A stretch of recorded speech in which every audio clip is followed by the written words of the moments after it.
live from Avalon Studios.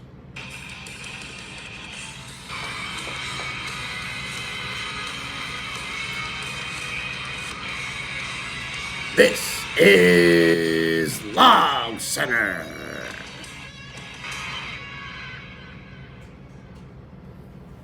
Welcome to the Week 5 edition of Logcenter. I'm Tom Brie. And I'm Darren Adams. Plenty going on this week in the LOG, but first of all, most of it out of Angostura, Ohio, where the Titans came to town and took out the previously undefeated Fury. And a defensive effort was the story for the Titans. They shut down Pat Mahomes and the high-powered Fury offense, while the Philadelphia Eagles laid a beatdown on the flightless Jets. Yeah, there were no offensive stars other than Tyler Boyd, maybe, for a little while against the Cardinals early Sunday morning for the Titans. But either way, big win for Billy. Puts him into first place in the Lesco Division in points and has earned him, as of the moment, a first-round bye. Real dud for the Fury, which you don't see very often out of that offense. Pat Mahomes, the only player reaching above 21. And anytime you get a lineup of teams like that for the Venters, he probably gets us kicked out of Dave & Buster's. But more for the game of the week, we bring in Titans owner, general manager, and dealer, Billy McAllister. What a week it was for the Poway Titans, who beat the Fury. So welcome, Billy, and welcome to the Logcenter. Congratulations on a great week. Thanks for having me, Thomas. I appreciate it. Thanks for hosting the show again this weekend, gentlemen. As you know, the Tilt and Stilts are kind of on their little construction. Anyways, let's get down to business. The Titans have been the hottest team. 3 wins to, brag, if you want to say. The last 2 weeks, we've had ginormous waiver wire pickups. 42 points from the Eagles this week and 25 points from Gallman last weekend. We're on a roll, guys. We're ready to make this happen. You are the David to the Goliaths of the league and the logjam so far this league, taking out some of the bigger opponents week after week. So all of us from the logjam would like to thank you for your service. Fucking A. It's been phenomenal. We continue luck in that department, and thank you for taking out the Fury. I'm the guy that beats all the undefeated people, so I appreciate it, guys. I appreciate it. Well, once again, congratulations on the win and the early season bye. Thanks for joining us. Thank you, guys. I appreciate it.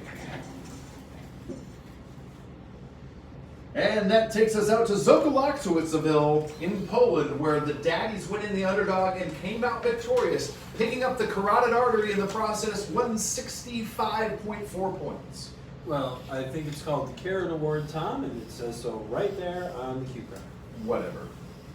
Well, either way, huge outings from the receivers for Hoosier Daddy, a convincing win over the Cardinal Sin, and a 50-burger Cardinal Sin put out with Christian McCaffrey, and it still wasn't enough. Yeah, not only that, one might say Corey managed a way out of a victory this week. He puts Will Fuller on the bench and starts Cole Beasley, T.Y. Hilton, and Ty Lockett, who combined score 30 points less than Fuller languishing on the bench. Well, who starts Cole Beasley ever, anywhere, over... I just Bills receiver? don't get that call. But hey, let's get out to Tom Farrell, who is is on hand with Hoosier Daddy's owner. Tom Farrell, absolutely. Ballsy of you to show up this week after ending the losing streak by not being on the show last week, but we're glad to have you. How did you win the Parrot this week? I believe that's Carrot. Well, I had a good start to the week on Thursday Night Football, which actually turned out to be a great game between the Seahawks and the Rams. I only had Cooper Kupp going that night. Sin had 3 players, and Cooper Kupp outscored all 3 of the Sin players on Thursday night. But when Philip Rivers only scored 4 points on Sunday, it had me concerned. It left Cardinal Sin in with an outside shot to catch me on Monday with T.Y. Hilton going, but he needed 30 plus from him. And like you mentioned earlier, having Will Fuller on the bench for the Sin was huge for me. Yeah, big win for Daddy right there. Thank you so much for joining us. I know you have a plan to catch off to Ohio to cover the game of the week for us, but we're happy to have you on the show. Thanks, Sam. Yep, glad to be here and excited to go to Ohio. Exactly. Well, that gets us to OBJYN and the Avengers. Not happy news for the Avengers. Well, it can be happy news this week in the Avalon Avenger world. It just wasn't a number that you normally see Avenger Squad put up, whether it be because the Dallas Cowboys decided on an air raid, or whether, nothing to take away. That's not a number I'm used to seeing from the Avengers, but I'm not taking anything away from Eric, who put up a solid number. He did, absolutely, but it's hard to do when your keeper, one of your number one receivers, doesn't show up for the game. I think he missed the bus. Mike Evans, if you're out there, and if you're not on milk cartons, or where are you? What happened? I really don't know. The caliber of that type of receiver to not record a stat is quite incredible. Well, the Avengers are happy with their overall running back performance. Solid at quarterback. We're wondering what to do with wide receivers right now, but it's going to be a big week. Big win for the Pimps. Hammers in town, and they take care of them.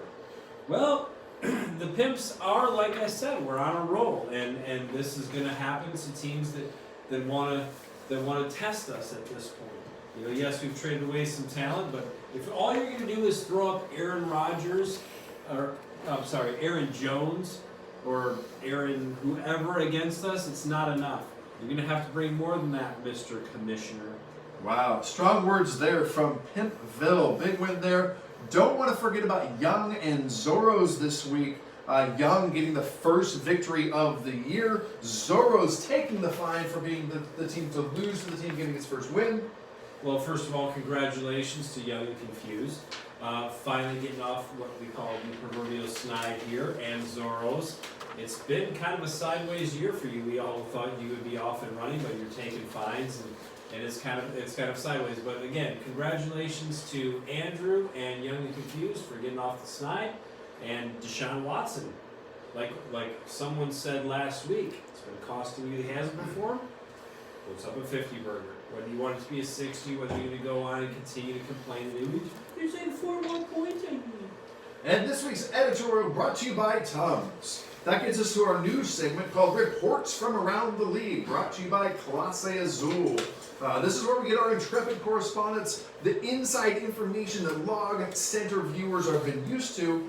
Our first one, we're going out to Angostura, Ohio, where Tom Farrell is covering OBJYN traveling to the Fury.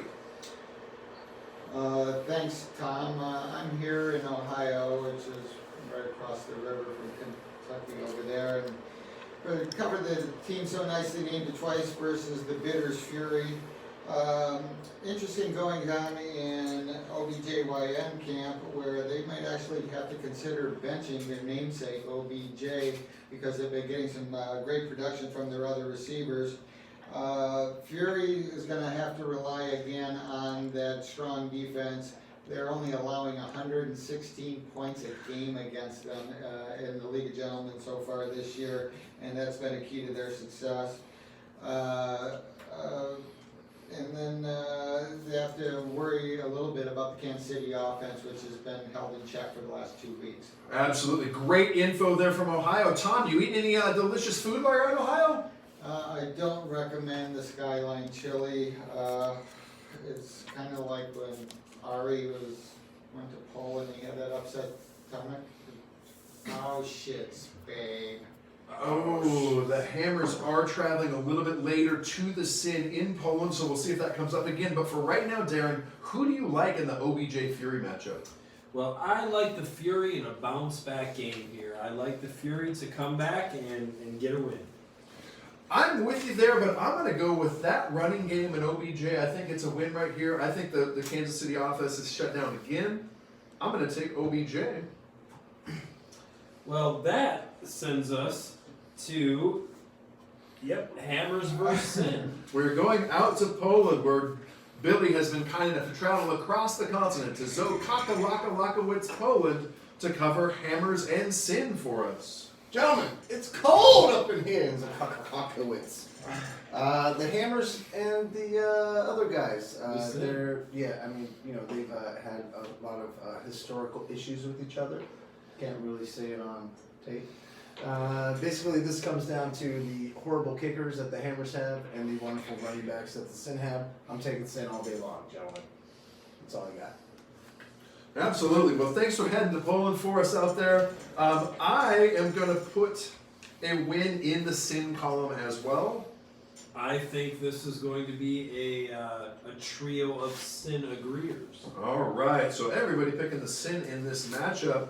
I hope Tom had time for a fly. Intrepid Tom Farrell is traveling to Tempe, Arizona, where he is covering the Pimps and Young and Confused. Yeah, I took the train to Tempe, Tom. I took the train. Well, thanks for doing it. Yeah, we got a good matchup this week with Pimp and Young and Confused in the home of Young and Confused there here in Tempe. Pimp Hands got strong when they inserted Kyler Murray into the lineup over the last couple of weeks and has had some good success. Also, the return of Tyreek Hill. It's got to be a good fit for the Pimps. As we all know, Tyreek Hill knows how to keep a hoe in line. Oh, buddy, that's... Todd Gurley for the Young and Confused has shown some increased production, and they might give him a little bit of hope, but his success is going to be, as it always is, tied to Deshaun Watson. Absolutely. Always great information from Tom Farrell when he's covering these games. Based on that information, I am taking the Pimps this week. Well, based on the information, the first 3 weeks I picked against myself and lost. The last 2 weeks I picked for myself and won. I'm taking myself. Absolutely. I love it. Learning on the ropes what the Logcenter curse means. We like to think Billy had enough time to get across town in just 5 miles north to Avalon, covering the Zorros and Avengers. Well, as you guys are superheroes, just like I was, being able to get to this location, this basically boils down to 2 running backs, Tom, Alvin Kamara and Zeke Elliott. And I really feel like Zeke is going to be unleashed this week. Just like that big light over my head, it's going to be fire, sir. So congratulations to you and your comeback here in the Logjam standings. Well, I think with that, we would like to, first of all, appreciate you traveling to Southdale and covering the Avalon Avengers. And I would say this as well, like the light came from above. This is going to be an Avenger victory. I agree with you 100%. As always, I appreciate your support. There's not a chance I'm putting it on there. I think the Zorros are just too good. Kamara, they're loaded. They're going to be a favorite. I am taking the Zorros in this one. Well, that leaves us just here, you and I. Yeah. Probably the game of the week next week. Who's your daddy traveling to Poway to face the Titans? Ooh, man, there are so many good games this week when you look at the schedule, boys and girls. There are matchups of teams and grudges, but this one is the one I think we're all looking forward to. Yeah. I think that both teams here, the Poway Titans have been on a roll, right? But there's parts of his team that you start to look at and you say, hey, maybe there's guys cutting into time here and there, and then you look at who's your daddy. There's maybe some games there in his squad that he hasn't won, and I don't know, it's a tough pick. I'm gonna go with Daddy in this one. Darren going with Daddy. Poway Titans showed me all year that he's been an elite level. I think Daddy was someone that we thought was going to be high. It started a little bit slow, but is trending up. I am also going to take Daddy here. I wonder if there is any way we could get any more insight on this information. If there's a way that we could get to We would have to bring we read our correspondence. We can get them back. Hey, well, Hey, there they are. You guys came in. What do you guys think about this game? Boy, my arm's tired. What do you Yep, that's what we do. What do you think about the game? Tom, you go first. I'm really looking forward to this matchup. It features the number 1 and the number 3 scoring teams in the league right now. Steve is right there bunched up with us. There's, I think, 5 points separating the top 3-point getters in the league right now. So it should be a good matchup. I'm a little nervous. I've got some running back issues. Barkley probably not going to play again as with the Thursday night matchup against the Patriots. David Johnson might have some back issues, so I might be a little thin at running back this week. So, and the Titans are on a roll. I don't know that I've got the horses this week to stop them. Really? Well, I will tell you the projections show him to be the winner, though. Both of his starting running backs are my handcuffs on the backside. So if his guys can't go, my guys will go for him. Titans have been on a roll, as we know. This week I got Dallas going against that Jets. Should be good. Could be good. I got Dak coming off a horrible week, looking for a rebound. Lamar Jackson all day, every day. So I think it's going to be a shootout, man. I think it's going to come down maybe to about 5 points here or there. Ari, it's going to come down to a kicker. All right, for those of you that didn't get the rest of Billy's picks, we're going to scroll them for you right here.